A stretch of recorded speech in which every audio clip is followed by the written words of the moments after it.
ಬೆಂಗಳೂರಿನ ತೀವ್ರ ಸಂಚಾರ ದಟ್ಟಣೆಗೆ ಪರಿಹಾರ ಕಂಡುಕೊಳ್ಳಲು ನಗರ ಸಂಚಾರ ಪೊಲೀಸ್ ವಿಭಾಗವು ಹೈದರಾಬಾದ್ ಮಾದರಿಯ ಪಂಚ ಪರಿಹಾರ ಸೂತ್ರ ಜಾರಿಗೆ ಮುಂದಾಗಿದೆ.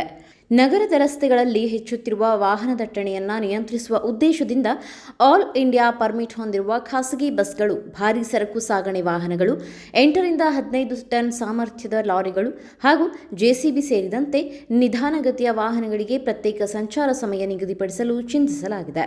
ಈ ಕುರಿತು ಸಂಬಂಧಪಟ್ಟ ಇಲಾಖೆಗಳು ಹಾಗೂ ಪ್ರಾಧಿಕಾರಿಗಳೊಂದಿಗೆ ಚರ್ಚೆ ನಡೆಸಲಾಗುತ್ತಿದೆ.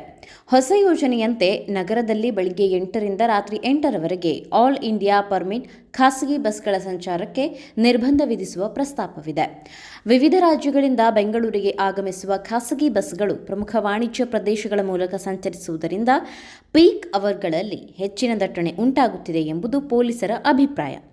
ಇದೇ ವೇಳೆ ಅತಿ ಉದ್ದದ ಟ್ರಕ್ಗಳು ಮತ್ತು ಭಾರೀ ಸರಕು ಸಾಗಣೆ ವಾಹನಗಳಿಗೆ ಹಗಲಿನ ವೇಳೆ ಸಂಪೂರ್ಣ ನಿರ್ಬಂಧ ವಿಧಿಸಿ ರಾತ್ರಿ ಮಾತ್ರ ಸಂಚಾರಕ್ಕೆ ಅವಕಾಶ ನೀಡುವ ಬಗ್ಗೆ ಚಿಂತನೆ ನಡೆದಿದೆ.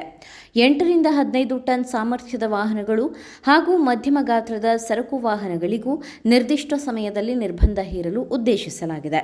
ಇನ್ನು ನಗರದ ಪ್ರಮುಖ ಮೇಲ್ಸೇತುವೆಗಳಲ್ಲಿ ಅಪಘಾತ ಮತ್ತು ಸಂಚಾರ ದಟ್ಟಣೆ ನಿಯಂತ್ರಿಸಲು ಪೀಕ್ ಅವರ್ಗಳಲ್ಲಿ ಬೈಕ್ಗಳ ಸಂಚಾರಕ್ಕೆ ತಾತ್ಕಾಲಿಕ ನಿರ್ಬಂಧ ವಿಧಿಸುವ ಪ್ರಸ್ತಾಪವೂ ಇದೆ. Electronic city elevated corridor, Balagangadharanatha Swamiji ಮೇಲ್ಸೇತುವೆ, ರಾಗಿಗುಡ್ಡ ಡಬಲ್ ಡೆಕ್ಕರ್ ಹಾಗೂ ಜಕ್ಕೂರು ಮೇಲ್ಸೇತುವೆಗಳಲ್ಲಿ ಈ ಪ್ರಯೋಗ ಜಾರಿಗೆ ತರಲು ಉದ್ದೇಶಿಸಲಾಗಿದೆ.